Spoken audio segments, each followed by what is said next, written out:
Hello all, welcome to English Honors classes. I am Ashutosh Dutt Mishra, and in this particular video I am going to discuss the syllabus of first semester. बहुत सारे students को जिन्होंने भी इस साल 23-27 में admission लिया है, बहुत सारे स्टूडेंट्स को डाउट है कि जो इंग्लिश ऑनर्स का सिलेबस है, जो सेमेस्टर वाइज सिलेबस है, वो क्या है, कौन कौन से उनको सब्जेक्ट्स चूज करने हैं, आखिर ये मेजर कोर्स क्या है, माइनर कोर्सेज क्या है, मल्टी डिसिप्लिनरी कोर्सेज क्या हैं। मैंने पहले भी अपने चैनल पे वीडियोस डाले थे जिसमें जो यूजीसी का फ्रेमवर्क था वो मैंने आपसे डिस्कस किया था। पीपीयू ने ऑफिशियल सिलेबस जो है वो डिक्लेयर कर दिया है कि आखिर इंग्लिश ऑनर्स के स्टूडेंट्स को जो मेजर कोर्सेज हैं उनमें क्या क्या पढ़ना होगा, exactly what will be the syllabus. तो मैं इस वीडियो में वही सारा सिलेबस जो है वो आपके साथ डिस्कस करूंगा। ये भी मैं आपको सजेस्ट करूंगा कि आप अगर मेजर सब्जेक्ट इंग्लिश लिटरेचर लेके चल रहे हैं तो आप माइनर में क्या रख सकते हैं, मल्टी डिसिप्लिनरी में क्या क्या चीजें होंगी, इसके बाद वैल्यू एडेड कोर्स क्या होगा। So let's have a look. Just let me share my screen with you. Okay, so just 1 minute.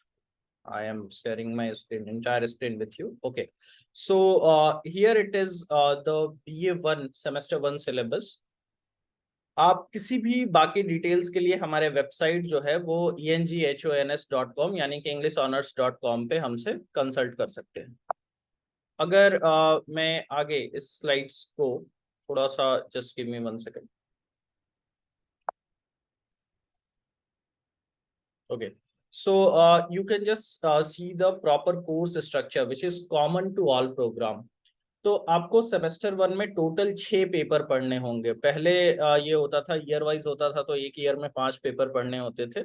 Now we have 6 papers in 1 semester, जो 6 मंथ का सेमेस्टर होगा, और इसकी टोटल क्रेडिट होगी 20। तो जो आपका मेजर कोर्स है, एक आपका मेजर कोर्स हो जाएगा एक पेपर, सेकंड पेपर होगा माइनर कोर्स, थर्ड पेपर होगा multidisciplinary course, fourth is MIL। MIL refers to modern Indian language, इसमें बेसिकली इंग्लिश ही आपको पढ़ना होगा। और जो पेपर 5 है वो है skill enhancement course, and paper 6 is value added course. तो यही 6 पेपर होंगे। ये सारे प्रोग्राम्स के लिए कॉमन है, मतलब चाहे आप बीए कर रहे हैं, बीएससी कर रहे हैं, बीकॉम कर रहे हैं, सबको, जो लोग भी इधर 2023 में एडमिशन लेंगे उनके लिए ये जो कोर्स स्ट्रक्चर है, ये जो फ्रेमवर्क है वो कॉमन है। मतलब जो CBCS सिस्टम है, क्रेडिट बेस्ड चॉइस सिस्टम, उनके लिए ये फ्रेमवर्क जो है वो कॉमन है आपका। So this is the course structure which is common to all the programmes. तो इंग्लिश ऑनर्स वाले स्टूडेंट्स को भी यही 6 पेपर्स जो है वो पढ़ने होंगे।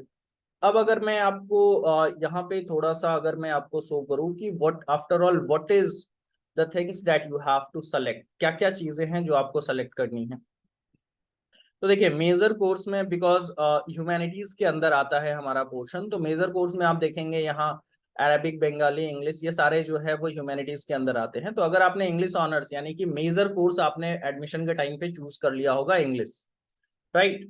माइनर कोर्स आपको एक सेलेक्ट करना होगा, यानी कि MJC के अलावा MIC1 आपको सेलेक्ट करना होगा, जो इंग्लिश के अलावा बाकी कुछ भी हो सकता है।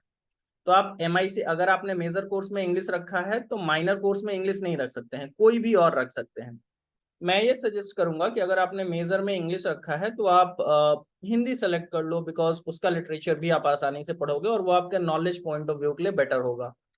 इसके अलावा अगर आप हिंदी नहीं करना चाहते हैं तो फिलॉसफी या फिर प्राकृत, ये सारे, Prakrit is not a good option. Philosophy या हिंदी में से कोई एक सेलेक्ट कर लीजिए, ये बेहतर रहेगा। बाकी आपके चॉइस पे है, अगर आप बंगाली सेलेक्ट करना चाहें, Arabic, whatever it is. Minor में मेजर आपका इंग्लिश ऑलरेडी है, और क्लियरली यहाँ पे लिखा हुआ है any one of the subjects and faculties of humanities except the one selected for major course. तो मेजर के अलावा जो बच गया, तो मैं कह रहा हूँ मेजर आप इंग्लिश आपने सेलेक्ट कर रखा है, माइनर आप हिंदी कर लो। अभी 15 तक डेट है, मतलब रजिस्ट्रेशन के डेट जो है वो एक्सटेंड हुए हैं।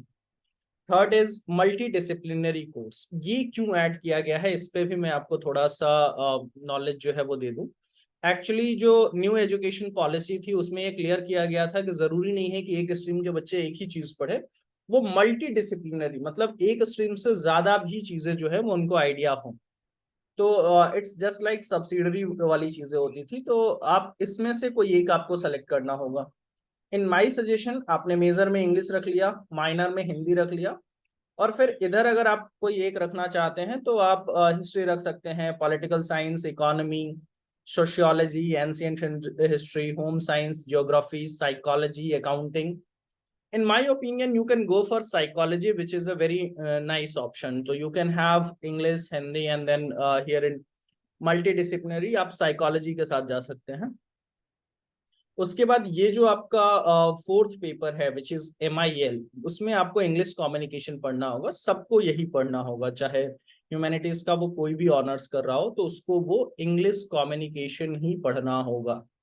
And then comes the fifth paper which is skill enhancement course. इसमें आपके पास दो ऑप्शन है, या तो आप कम्युनिकेशन का पेपर ले लीजिए या क्रिएटिव राइटिंग का पेपर ले लीजिए। आई विल सजेस्ट कि आप इंग्लिश ऑनर्स कर रहे हो तो आप कम्युनिकेशन इन एवरीडे लाइफ एक गुड ऑप्शन होगा और आप इसी को चूज करें। और उसके बाद फिर इधर आपका दो ऑप्शन है, आर्ट ऑफ बीइंग हैप्पी और डेवलपमेंट ऑफ पर्सनालिटी। तो ये आपके चॉइस पे है, आप दोनों में से कोई एक जो है वो सेलेक्ट कर लो। Got it. नीचे सेमेस्टर 2 का भी दिया हुआ है। तो अभी हमारा मेजर फोकस जो है वो सेमेस्टर 1 पे ही।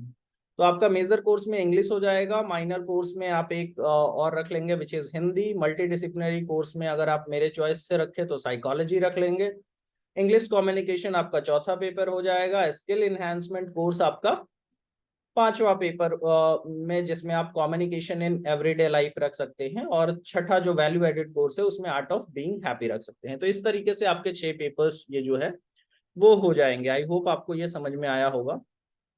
उसके बाद जो आपका पहला पेपर है, अगर आपने ऑनर्स इंग्लिश रखा है तो जो पहला जो मेजर पेपर है जिसको हम MJC01 कहेंगे वो है इंडियन क्लासिकल लिटरेचर। तो आफ्टर ऑल आपको इंडियन क्लासिकल लिटरेचर में पढ़ना क्या है, पहले तो इस कोर्स का ऑब्जेक्टिव समझिए। यही ऑफिशियल सिलेबस है जो जारी किया गया है कि एक बड़ी अच्छी बात है, पहले जो थोड़ा सा लिटरेचर होता था वो आपको हिस्ट्री ऑफ इंग्लिश लिटरेचर पढ़ाते थे या थोड़ा सा ब्रिटिश लिटरेचर की तरफ फोकस जो है वो ज्यादा होता था। अब इंडियन क्लासिकल लिटरेचर आपको पहले सेमेस्टर में पढ़ाया जा रहा है, जो बहुत अच्छी चीज है। तो इस कोर्स का कंप्लीट हो जाने के बाद आप अगर यहाँ पे देखें तो आप इंडियन क्लासिकल लिटरेरी टेक्स्ट जैसे जो महाभारत है या जो बाकी चीजें, उनसे थोड़ा आपका परिचय बढ़ेगा, और various moment and change in the history of Indian literature में क्या चेंजेस आए हैं उससे आपको इंट्रोड्यूस कराया जाएगा। Classical literary text in proper perspective, जो क्लासिकल टेक्स्ट हैं और खास तौर पे इंडियन क्लासिकल जो टेक्स्ट हैं लिटरेचर में जो चीजें हैं उनसे आपके अंडरस्टैंडिंग जो है वो बढ़ाई जाएगी। और relevance of Sanskrit literature in modern time, आज के डेट में संस्कृत लिटरेचर की क्या इंपॉर्टेंस है इस ये भी आपको समझ में आएगा। ये इस कोर्स का ऑब्जेक्टिव है। तो ये इसमें आपको पढ़ना क्या है, बेसिकली 4 यूनिट पढ़ने हैं आपको। जो फर्स्ट सेमेस्टर में जो पहला पेपर है, जो मेजर पेपर है, उसमें आपको 4 यूनिट्स पढ़ने हैं। The first one is Kalidasa Abhijnana Shakuntalam. तो कालिदास का एक बहुत ही एपिक पीस है अभिज्ञान शकुंतलम, वो आपके सिलेबस में है।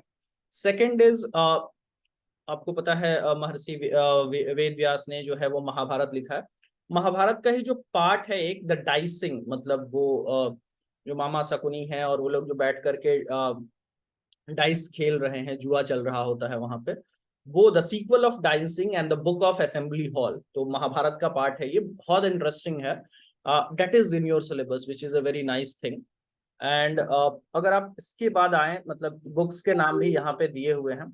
And now if I talk about the third part which is Shudraka Mrichchhakatika, ये ट्रांसलेशन है, MM रामचंद्र कले ने इसको इंग्लिश में ट्रांसलेट किया है। ये सारी चीजें ओरिजिनली जैसे कालिदास का अभिज्ञान संस्कृत में है, और फिर बाद में इसको ट्रांसलेशन आपको इंग्लिश ट्रांसलेशन इसके पढ़ने हैं, which is very interesting to know about these works. तो शुद्रका का मृच कटिका पढ़ना है, और फिर उसके बाद वाल्मीकि का बालकांड, मतलब रामायण जो है, रामायण का जो पहला पार्ट है Balakanda, which is from the invocation to the birth of Rama, कि किस तरीके से भगवान राम का जन्म होता है। तो रामायण का ये जो पार्ट है, इसका जो इंग्लिश ट्रांसलेशन है वो आपको पढ़ना है। The syllabus is very interesting, trust me, और इससे जो क्वेश्चंस आएंगे वो भी काफी अच्छे, और आपके लिटरेचर के डेवलपमेंट के लिए, लिटरेरी थॉट प्रोसेस के डेवलपमेंट के लिए this syllabus is, I am quite satisfied with the syllabus, this new syllabus. बहुत अच्छा इन्होंने सिलेबस अब लॉन्च किया है। नाउ अगर मैं क्वेश्चन पैटर्न की बात करूं थोड़ा सा, तो आप देखेंगे कि 70 और 30 का रेशियो है, मतलब 100 मार्क्स का जो पेपर है, अब 30 नंबर कॉलेज के पास होगा, विच इज CIA यानी कि क्लासरूम इंटरनल असेसमेंट। तो क्लासरूम के बेसिस पे आपको 30 मार्क्स मिलेंगे। प्रैक्टिकल बेसिकली आप समझ लीजिए, ऐसा नहीं है, वो आपके HOD और आपके जो टीचर्स होंगे, कॉलेज के जो प्रोफेसर होंगे, उनके हाथ में होगा।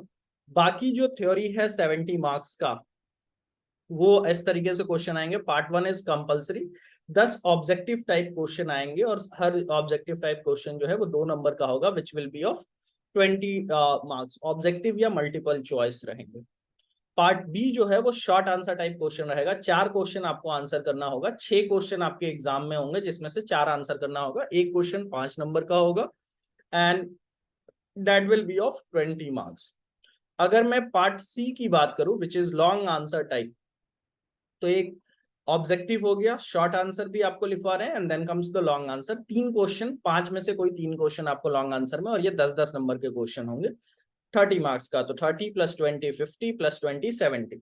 तो अब वो दिन नहीं है कि आप 5 क्वेश्चन रट के चले जा रहे हो और जाके के एग्जाम दे आ रहे हो। अब जो है वो आपको टेक्स्ट पढ़ने, मतलब थोड़ा सा अच्छे तरीके से पढ़ाई करनी होगी, और इन चीजों को पढ़ करके एग्जाम देना होगा। एक इन्फॉर्मेशन जो लास्ट में मेरी तरफ से है वो ये है, मैं खुद इन पे कोर्सेज, ऑनलाइन कोर्सेज आपके लिए तैयार करूंगा, ये जो पेपर मैंने आपको बताया। और आप ये ऑनलाइन कोर्सेज हमारी वेबसाइट enghons.com यानी कि englishhonors.com पे जा करके देख सकते हैं। आप यहाँ पे ये वेबसाइट ओपन करेंगे तो ये आपको फर्स्ट पेज दिखेगा, और यहाँ पे एक्सप्लोर कोर्सेज में जाएंगे तो वो आपको वो पर्टिकुलर पेपर दिख जाएगा, and from where you can learn. Thank you from watching the video. Have a good day.